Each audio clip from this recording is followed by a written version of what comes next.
नमस्कार मंडळी. भारत आणि पाकिस्तानमध्ये आज रात्री 8 वाजता आशिया चषक 2025 मधील क्रिकेट सामना खेळण्यात येणार आहे.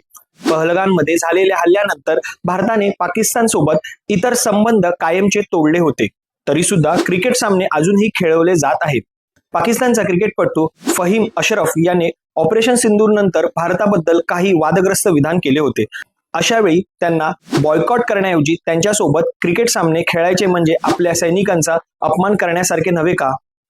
मंडळी, 1970 ते 1991 या काळात दक्षिण आफ्रिकेच्या संघाला क्रिकेटमधून बॉयकॉट केले होते. कारण त्या काळात दक्षिण आफ्रिकेत रेसिझम वर्णभेद धोरण प्रचलित होते.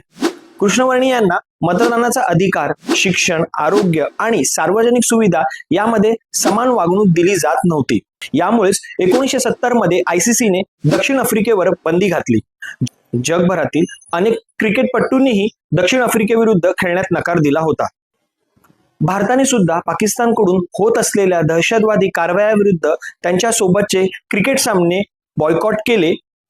तरच खरं तर पहलगाममध्ये शहीद झालेल्या भारतीयांना आपण श्रद्धांजली देऊ शकतो. याविषयी तुम्हाला काय वाटतं? भारताने पाकिस्तान सोबत क्रिकेट सामने खेळवणे योग्य आहे का? तुमचं मत आम्हाला कमेंट बॉक्समध्ये नक्कीच सांगा.